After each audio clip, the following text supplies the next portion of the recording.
আমাদের জানতে হবে দুর্গা পূজা কেন করতে হয়। ভক্তগণ, দুর্গা পূজা করতে হবে আমাদের দেহের আসরিক ভাবকে দমন করে বিচার বিবেক জাগৃত করবার জন্য। কিন্তু সুধীজন, এত যাগযজ্ঞ, কিন্তু সুধীজন এত পূজা পার্বণ, এত লাইট প্যান্ডেল আর পূজা পার্বণে এত মনোহরি দোকানে সামগ্রীতে সবকিছু এখন রাজসিক হয়ে যাচ্ছে, আর আমাদের আসরিক ভাবও যাচ্ছে না, আর আমাদের বিবেকও জাগৃত হচ্ছে না। এক কথায় আমাদের চেতনার উন্মেষ হচ্ছে না। সুধীজন, দুর্গ শব্দ থেকে দুর্গা শব্দ নিষ্পন্ন হয়েছে। এখন প্রশ্ন, দুর্গ মানে কি? ও মাগো, এই চরাচরে এসে আপনি যে প্রান্তে থাকবেন, আপনি যে গৃহে থাকবেন, অথবা আপনি যে অবস্থায় থাকবেন, সেখানেই আপনি যখন সমস্ত ভয়, সমস্ত শত্রু হতে যখন রক্ষা পাবেন, এর নাম হচ্ছে দুর্গ। দুর্গ, যে দুর্গে অবস্থান করলে সমস্ত শত্রুর ভয় থেকে মুক্ত হওয়া যায়। অর্থাৎ সুধীজন, যেখানে অবস্থান করলে সমস্ত ভয় এবং সমস্ত শত্রু হতে ভয় হতে রক্ষা পাওয়া যায়। অর্থাৎ দুর্গা পূজা হচ্ছে শক্তির সঞ্চয়ের পূজা। দুর্গা পূজা হচ্ছে মনুষ্য শক্তি, দুর্গা পূজা হচ্ছে জনশক্তি, দুর্গা পূজা হচ্ছে যুব শক্তি, দুর্গা পূজা হচ্ছে বিদ্যা শক্তি। সরস্বতী মা আছেন, বিদ্যা শক্তি এবং ভক্তি শক্তি একত্রিত করে দুর্গা পূজা। তাহলে কি? মনুষ্য শক্তি, জনশক্তি, বিদ্যা শক্তি, যুব শক্তি প্লাস ভক্তি শক্তি একত্রিত করে সমাজ থেকে আসরিক ভাবকে দমন করে সমাজের দুর্গতি নাশ করাই হচ্ছে দুর্গা পূজার মাহাত্ম্য। সুধীজন, যে যুবক প্রশ্ন করেছেন তাদেরকে তো দেখি না, এই কারণেই প্রথমে পূজা হয় দুর্গা পূজায়, প্রথমে পূজা হয় দুর্গা মায়ের ডাইনে আছেন গণপতি গণেশ। সুধীজন, শাস্ত্রে গণপতি গণেশের আবিধানিক অর্থ হচ্ছে বিবেক, এবং এই বিবেকের পূজা মানে সিদ্ধিদাতা গণেশের পূজা। অর্থাৎ মানুষ যদি জীবনে সিদ্ধি লাভ করতে চায়, মানুষ যদি বিবেক প্রদান হতে চায়, তাহলেই তাকে গণেশ বা গজাননের পূজা করতে হয়। আর মাগো, মানুষ হয়ে এসে যদি একবার বিবেক সিদ্ধ হতে পারেন, তাহলে মনুষ্য জন্মে সিদ্ধি লাভ হয়ে যায়। বলো না গো, রাধে রাধে। এরপরে ভাগবত বললেন, শুধু 5 দিন উৎসব হলো, 5 দিন খুব আনন্দ উৎসব করলেন, গতানুগতিক মিলন মেলা হোক, কোনো আপত্তি নেই, ভাগবতেরও আপত্তি নাই, কারো আপত্তি নাই। কিন্তু সমাজের দুর্গতি নাশ হচ্ছে না কেন? আমাদের ভিতরের যে আসুরিক শক্তি, এই আসুরিক শক্তির দমন হচ্ছে কোথায়? এবং সমাজ থেকে আসুরিক ধর্ম নাশ হচ্ছে না কেন? ভক্তগণ, রামচন্দ্র বেলতলাতে অকাল বোধন করেই তো অসুর বিনাশ করেছিলেন। কিন্তু আমরা যে এত অকাল বোধন পূজা করলাম, তাহলে আমাদের বিবেক চেতনা জাগ্রত কেন হলো না? আমরা এত বোধন পূজা করলাম, তাতে আমাদের আত্মবোধ কেন জাগৃত হচ্ছে না? এখানে ভাগবত বললেন, যদি বিবেক চেতনা আত্মবোধ না জাগৃত হয়, তাহলে ওই পূজা দ্বারা কোনো কালই দুর্গতি নাশ হবে না, বরং দুর্গতি আরো উল্টো এসে দাঁড়াবে।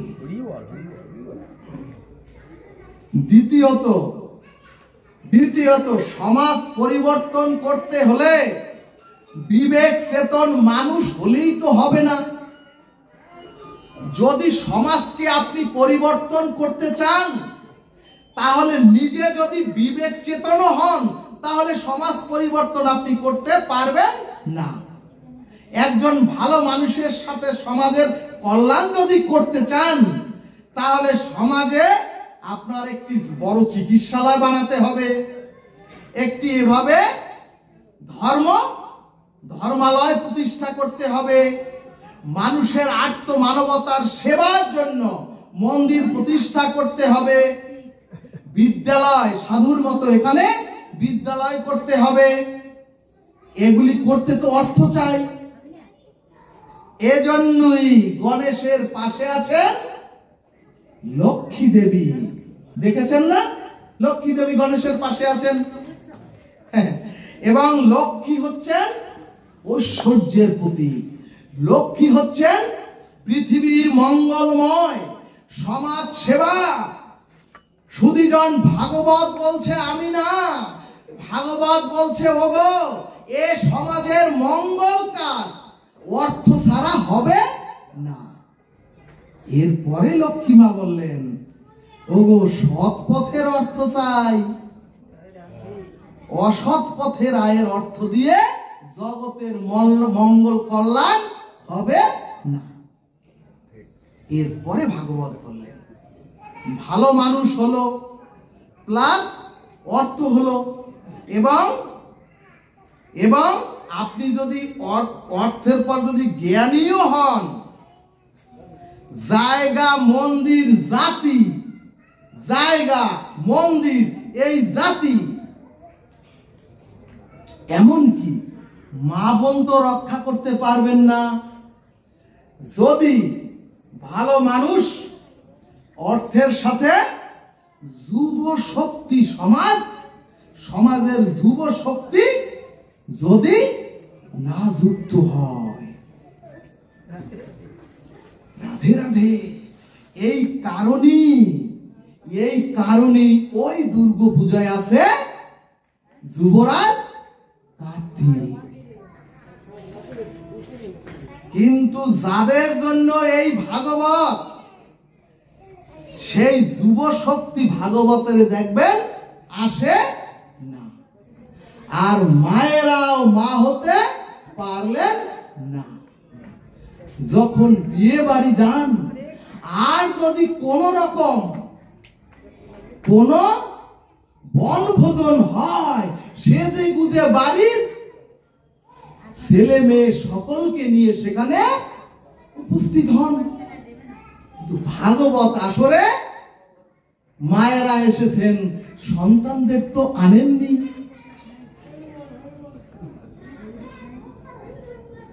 ভাগবত বললেন, দুর্গন্ধময় দুর্গন্ধময় বিশাল জায়গায় যদি একটি ফুটন্ত গোলাপও ফোটে, সুগন্ধি ফুলও ফোটে, ওই দুর্গন্ধময়তার জন্য ওই ফুলের সুবাস প্রকাশিত হয় না। অর্থাৎ আপনি নিজে যতই একা সাত্বিক আহার করেন, গোবিন্দ প্রসাদ আহার করেন, কিন্তু যদি আপনার পতি দেবতা, আপনার সন্তান যদি আপনার বিরুদ্ধাচরণ হয়, ওই ভক্তি আপনার টিকবে না। সুধীজন, তাহলে ভাগবত কি বললেন? এরপরে ভাগবতের সমীক্ষায় 5000 বছর আগে লিখলেন, এখনকার 40% যুবক যুবতী রাত জেগে নেট ঘাটতে ঘাটতে প্রতিটা সন্তান আমাদের মানসিক রোগগ্রস্ত হয়ে রাস্তায় রাস্তায় ঘুরিতেছে। ভাগবত বললেন, যে জাতির যুব শক্তি আত্মচেতনায় জাগৃত হয় না, সেই জাতির মেরুদণ্ড একেবারে ভেঙে যায়। এজন্যই ভাগবত সিদ্ধান্তে বললেন, ভালো মানুষ, তার সাথে সৎ অর্থ আর ধর্মীয় বিদ্যা এবং আত্মচেতনায় জাগৃত যুব শক্তি যদি একত্রিত হয়, সেখানেই দুর্গতি নাশিনী দুর্গার সৃষ্টি হয়, আর তখনই সমাজ দেহের আসরিক শক্তি বিনাশ হয়। জয় নিতাই গৌর হরি বল। এই কারণেই ভগবান শ্রীমদ্ ভগবত গীতায় বললেন, যো ব্যক্তি তত্ত্বত,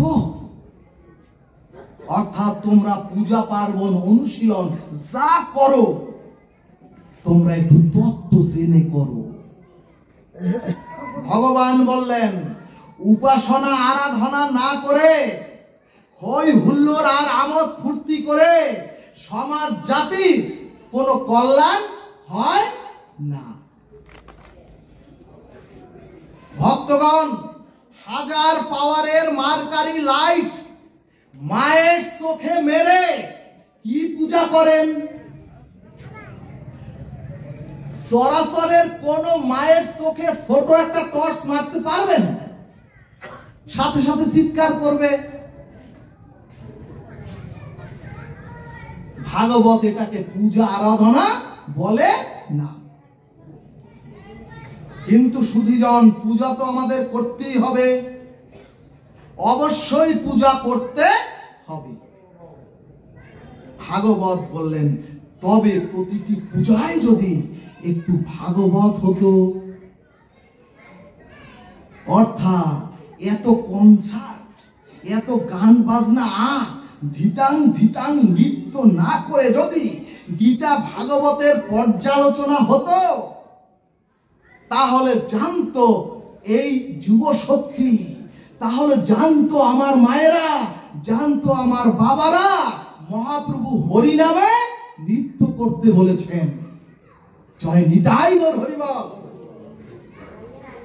সব শেষে মায়ের যাত্রা মঙ্গলের আগে, আমার মাতৃদেবী দুর্গা মা যাত্রা মঙ্গলের আগে অথবা দর্পণ বিসর্জনের আগে মায়ের কপালের প্রসাদী সিঁদুর, মায়েদের ললাটে নিতে হয়। সুধীজন, প্রতিমা যদি বাহিরে নামালে অথবা দর্পণ বিসর্জনের পরে, তখন ওই প্রতিমা শুধুমাত্র খড়কুটা। এখানে ভাগবত বললেন, ও মা গো, ওই মা ঘুমোচ্ছে, ও মা। এখানে ভাগবত বললেন, ও গো, যে সিঁদুর একজন সতী মায়ের রক্ষা কবচ, সেই সিঁদুর নিয়ে এখন খেলা শুরু হয়েছে। ভাগবত সিদ্ধান্তে বললেন, শাখা সিঁদুর হচ্ছে সনাতনীদের ঐতিহ্যের রক্ষা কবচ, এবং এ সব কিছু হচ্ছে ওই বৈকুণ্ঠের চিহ্ন।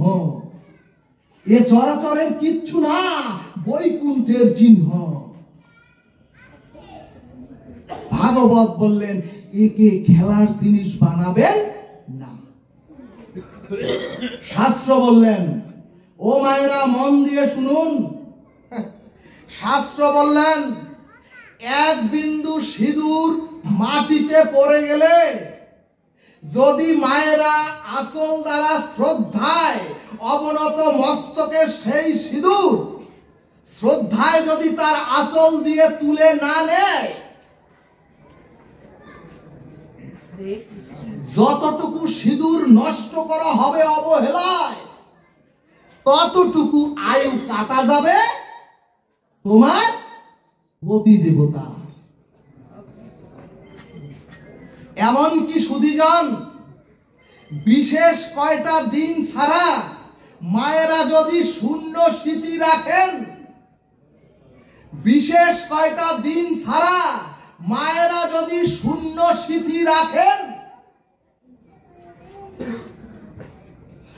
আর যদি পতি বা স্বামী যদি সেই শূন্য স্মৃতির দিকে তাকায়, ভাগবত বললেন ওই শূন্য স্মৃতির দিকে স্বামী যতক্ষণ বা যতটুকু সময় তাকিয়ে থাকবে, ততটুকু আয়ু কাটা যাবে ওই স্বামীর। সুধীজন, কাজী মায়েরা একটু সাবধানী হন।